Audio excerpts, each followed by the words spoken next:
Hi, this is Dr. Kathy McGuire of Creative Edge Focusing, and I am meeting here with Edwin Roosh, and he is the director of the Center for Building a Culture of Empathy and Compassion.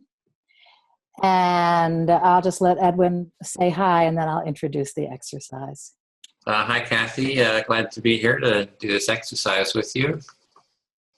Okay, so Edwin and I have just done an exercise called active listening, how to stop arguments and diffuse anger by just saying back what the person's saying with an emphasis on the feeling tone. Now, we're going to demonstrate an exercise called passive listening. Again, how to stop arguments and diffuse anger. But in this case, the participants do not even have to be trained in active listening. The only agreement is that they're not going to interrupt each other. And not interrupting is a powerful intervention. It's the basic model for 12-step groups. It is the basic model for decision-making and conflict resolution that the Quakers use, and it has been used by Native Americans. Letting people speak without interruption lets people speak from their true inner experiencing rather from their automatic defensive sound bites. So if you can stop interrupting, you stop feeding the argument. You said, I said, you said, you said, you said, you said, that never goes anywhere. And you have the opportunity to learn something new from each other. And I think if we could have passive listening as a norm in our culture, so that anybody, if you were at Walmart or somewhere and you saw two people arguing, it could be socially acceptable for you to go up to them and say, hey, let's try passive listening. And they would know what you meant. And they would back off, sit down in chairs or just lean against the counters. You would use a timer, and they would each have 5 minutes to say to each other what's going on. It would save the world, I am pretty sure. So here's the basics, and again, it's an exercise from my free e-course that you can sign up for. I have this timer here. We're not going to use it because it's too noisy, but it is here to remind this is the most important thing. No interruption, timed equal turns. So basically, people are going along in their life, and I'm going to suddenly come at Edwin with something I want to argue about. And we've agreed ahead of time, and you need to agree ahead of time on a word that someone can say that means we're having an argument, let's stop and do passive listening instead. So Edwin and I have agreed to use the word peace pipe. So if either one of us felt like there was an argument happening, that person could just say, peace pipe, and it means we're going to sit down, we're going to get our timer, we're going to take 5-minute turns, passive listening, non-interruption. So Edwin and I are going to do that for just 20 minutes, 2 turns each. But if you were doing this with someone in your family or a colleague, you would just keep exchanging non-interruption turns until something changes and shifts. And hopefully you will see that when people aren't being interrupted, they start to speak more from their heart and their real truth and begin to learn from each other. So there's another thing, you're doing this in your relationship or you see other people arguing, especially if drugs or alcohol is involved in the argument, you might need to take a cooling off period before you try to do your non-interrupted terms. And if you're really angry, you might choose to take a cooling off anyway, but you're committed to coming back. Also, if someone is really, really angry, part of the rules are that you are going to yell at the wall, not at the other person. It's just a way of identifying and owning that this anger is your own. It's really not about the other person. It's your own reaction. So I just call that yell at the wall. And you'll also find if the other person's not reacting, it's hard to keep yelling for very long. So There's no physical contact allowed. Use your timer to keep the turns exactly even, because that's a problem in arguments. Somebody wants to talk more and have the last word. And if you guys cannot agree to sit down and take non-interruption, passive listening turns, that's an indication of needing professional help to help you do that, because it's like a basic human right to have an equal chance to say your piece. Okay, so here we go. And Edwin is going to do the timing of the 5-minute turns. But again, you need a timer, equal time. All right, so Edwin, I am still furious with you because you will not say that women are better at empathy than men. And there's hardly anything that women are ever acknowledged about being better at, and this is one. So I want you to say it. Peace pipe. Say it.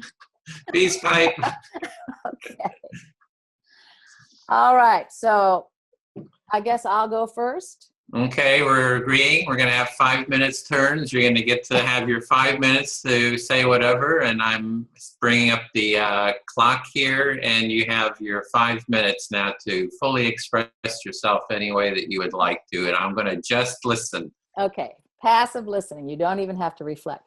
And I am going to yell at the wall because I realize it's not fair to lay this all on Edwin. So I got a wall here. I don't know how you experience it at the other end of this, but pretend I'm yelling at the wall.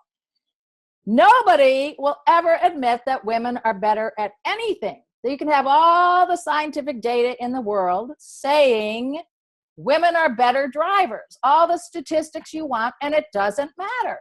People still will say women are terrible drivers. And it's the same with this. Everybody knows that women are more empathic than men.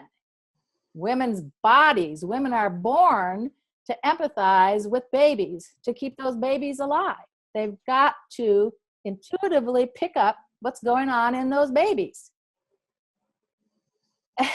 It's such a fact, and it is so irritating to not have it acknowledged. And now I'm realizing it's hard to keep doing this for 5 minutes. I'm waiting for someone to argue back. So now I'm going to take a breath. Okay, what do I want to say besides yelling about that? And there's some fear there. So big sigh just to have said that.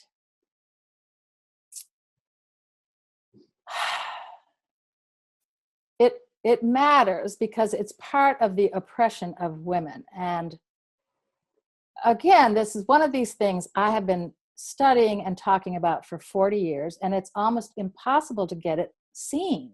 And that makes me crazy. And I've used the analogy. Is my time up?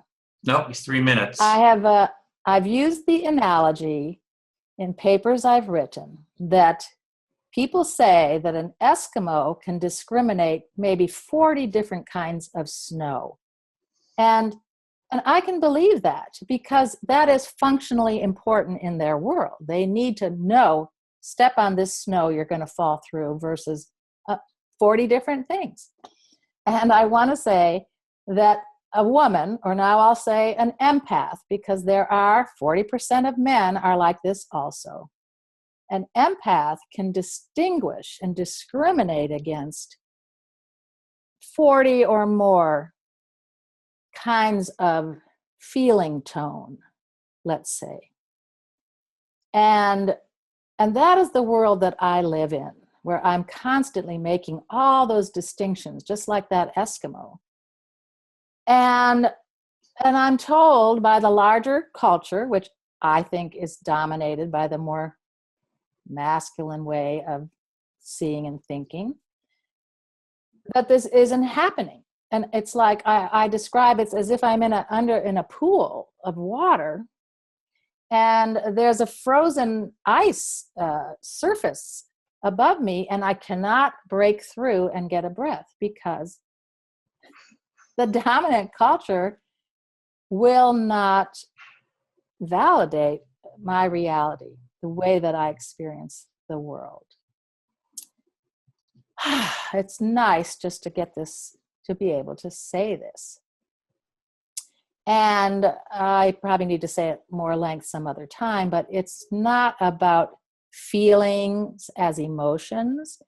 This feeling, this empathic way of being that I think is almost in a woman's body, the way she's born. It is a sensitivity to the relational context of what's happening.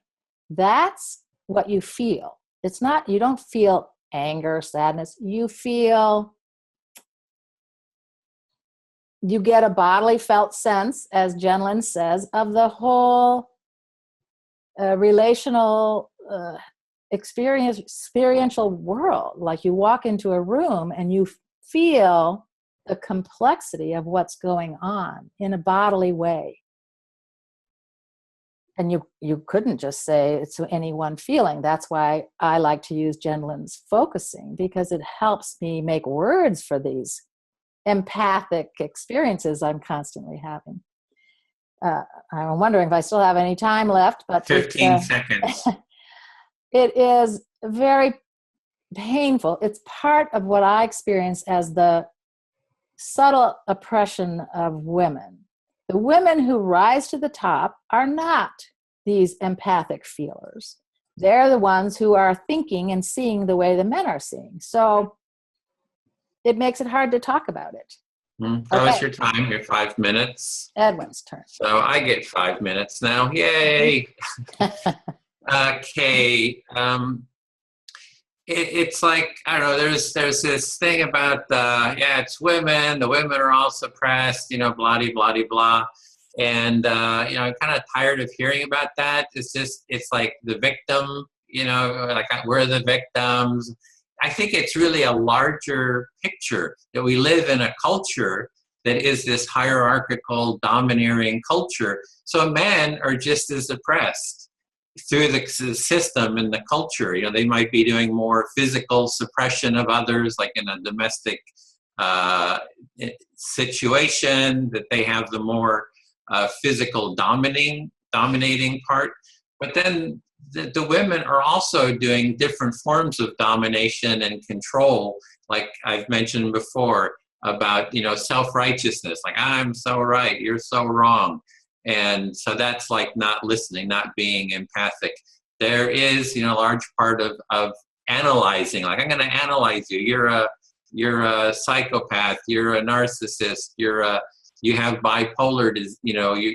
Like, and I see that with relatives. Somebody who's kind of problem person in the family. Everybody's like analyzing and them and coming up with all these different analysis of what their problem is and kind of labeling them.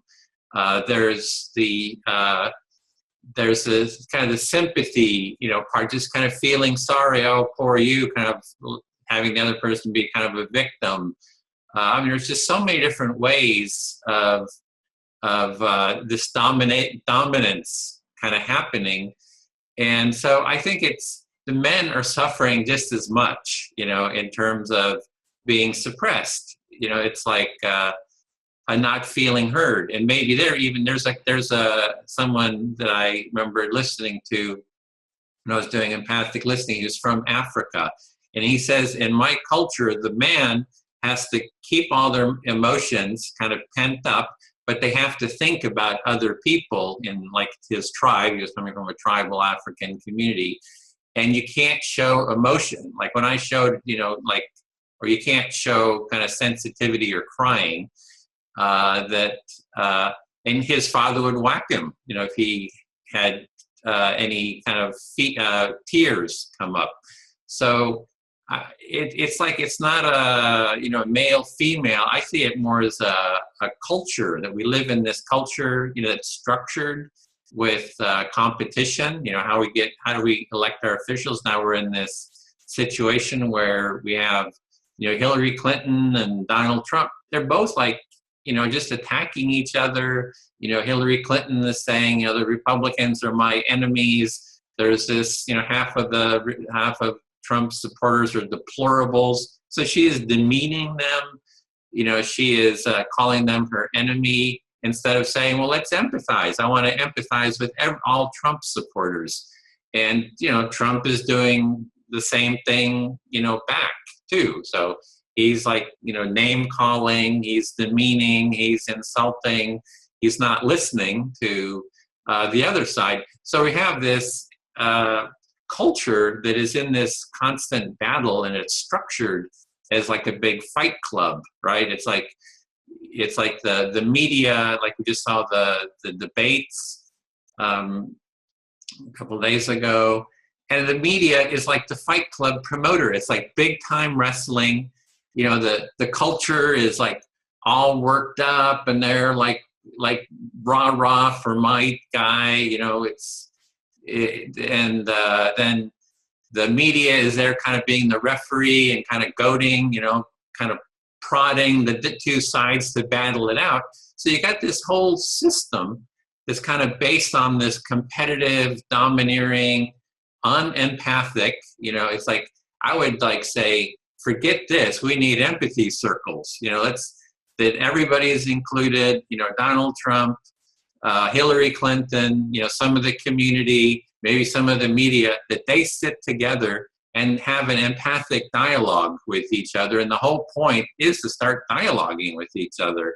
So I would say it's more the system, and men can be just as empathic and, maybe even more empathic than some women. So it's just this whole gender thing isn't really helpful in that sense. So that was 5 minutes. Okay. So I also realize it's not exactly fair here, because we've agreed Edwin is going to keep time, and I realize, well, he has to keep time during his own turn, which isn't quite the same as being free to just go on. So there's some benefit to using an automatic timer. Anyway, and Edwin and I are both so trained in active listening, empathic listening, it's hard for me to not say him back so I can understand him. But that's not what we're modeling today, is you don't need any training. So, so breathing.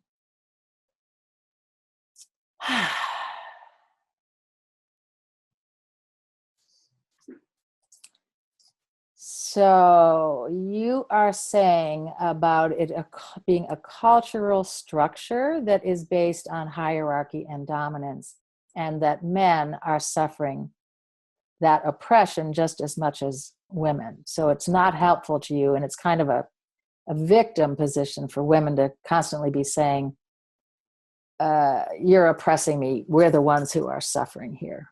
I can't help but want to say that back. So I'm going to have some fear here. So I want to try to describe how I experience this domination, and I'm going to describe it in terms of women who have dominated me in this same way. So we're going to get it out of men and women.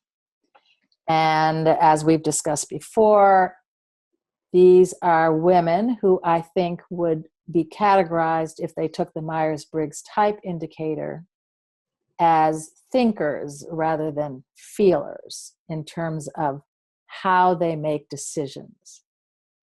And that the thinkers are innately more structured, or you've said systematic, logical, rational, and tending toward hierarchical organization of things. And I'll say there that part of the thinker way, that thinkers think that they are totally rational, and that what they are saying is irrefutable fact, which they call objective, as compared to the feelers who are denigrated as being subjective. So the thinker lives in this world of unshakable belief in their own beliefs and opinions. They think these are facts, and they denigrate the feelers who are more subjective in a positive way. From my point of view, a feeler senses into all the dynamics in a situation, the needs of everybody involved, and makes the best moral decision they can, given all the constraints in the situation. And that's what it means to be subjective. There's a great example that was given in terms of one of the crowning moments of my own life was when Carol Gilligan did some research. She worked with Lawrence Kohlberg, who developed this scale of ethical behavior. And it was just noted that women statistically never rose to the highest levels of ethical behavior. It's like they were substandard. They never rose that in the test. And Carol Gilligan came up with another test, which was a test more of morality, that women were using a different standard. So the woman who's trying to decide whether to have an abortion doesn't just apply some ethical, objective, non-changing standard. She tries to take in everybody's needs in the situation, that child, that baby, that herself, the partner, the culture, and that's what subjectivity is. And it's a beautiful thing. But when a thinker interacts with me, when I'm trying to share my subjective feeling that there's something going on between us that doesn't feel good, they're likely to just say, well, I'm not experiencing any problem. It's just your problem. Go away and get that fixed. It has nothing to do with me. We're not having a problem as far as I'm concerned. And there's a wonderful book by a woman, I think, I have to get my brain right now. I think it's Patricia Evans is her name, called The Verbally Abusive Relationship. And she tries to give dialogues where she tries to point out exactly where it is that the rational person completely undermines the subjective person and makes them crazy and totally a fool. And it's really easy to do. All you have to say is, we don't have a problem here. But boom, you're totally invalidated. So that's what it feels like to be victimized in this. That's the time. Okay. Yeah. Wow. Yeah. And this is our last turn in terms of demonstration. We're just, this is as 5 far minutes. as we're going to go. So Edwin has 5 minutes.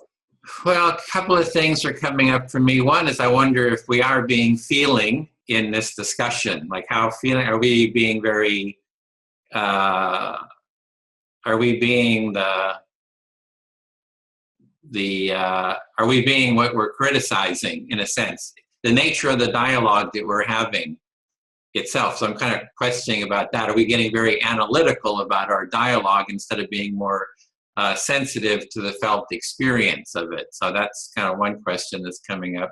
The other one is when you said, oh, it's not my problem. I had an example with that with someone from the academic world. We're working on the empathy circles. We have some problem come up, and then I say, well, I would like a restorative empathy circle. I would like to call a dialogue to talk about this problem. And what I get is from a woman, academic, it's like, I don't have a problem. It's your problem. I don't need to talk because it's your problem. Everything's totally dismissed. And you want to tell me women are more empathic?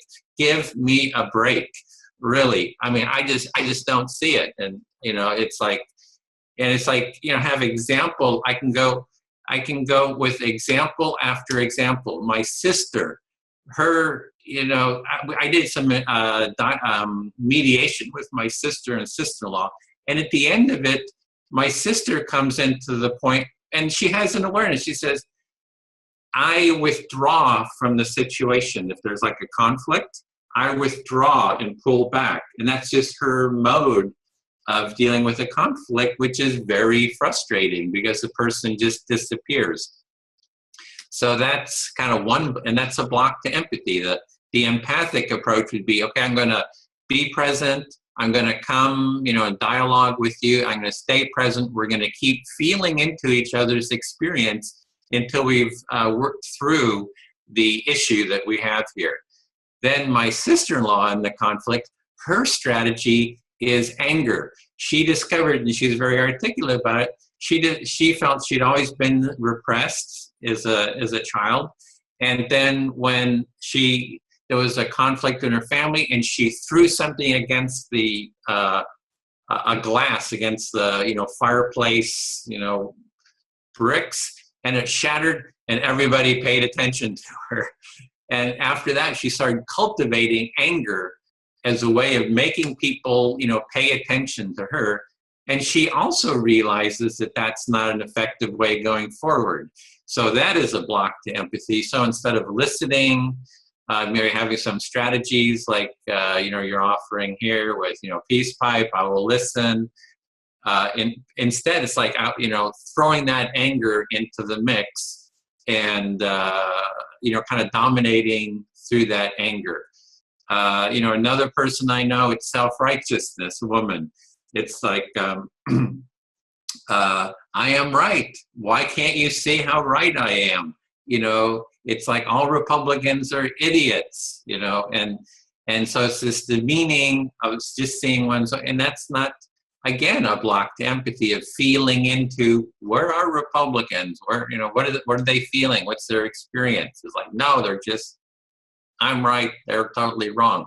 So that's another block. And these are all, I could go down the list of women who have, that these are blocks. And I have my own blocks too. So, men have plenty of blocks. Another family members, it's another one, it's withdrawal, just don't engage, stay totally detached, from men and my family. Maybe that was my way too, is to withdraw.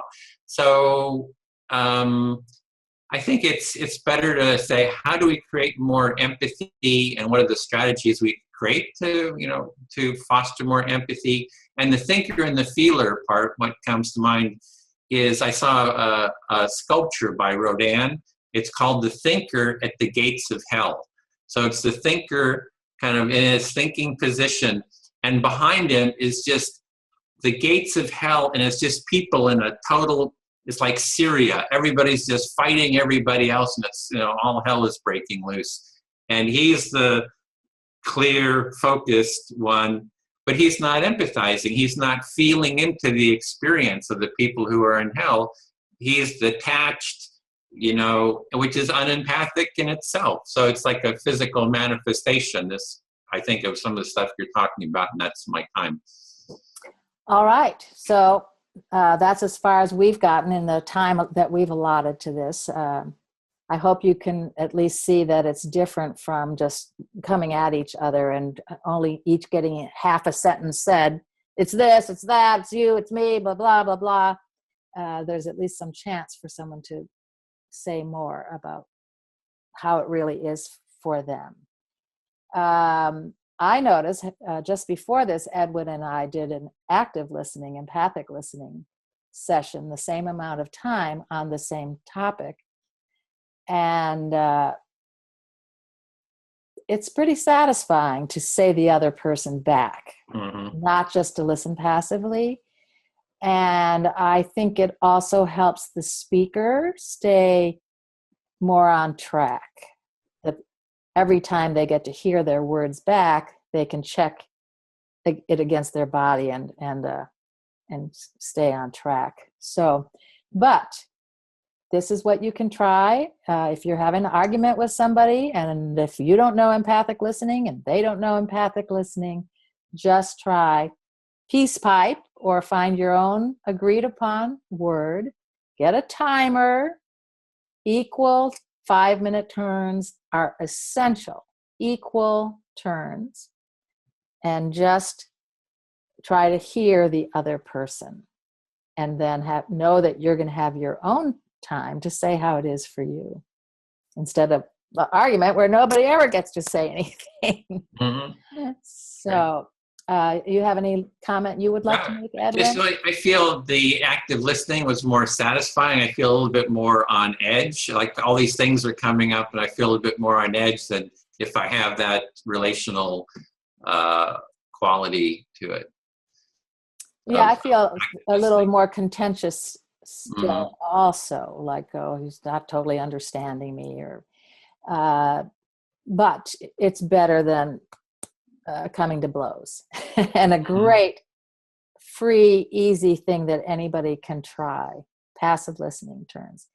And again, Edwin's website at www.cultureofempathy.com has a wealth of informational interviews on the many aspects of empathy, but also many demonstrations of active listening and restorative justice, where you use empathy to resolve conflict. So check that out. So thank you again. Thank you, Edwin, and thank you, listeners. Thank you. And we'll sign off here.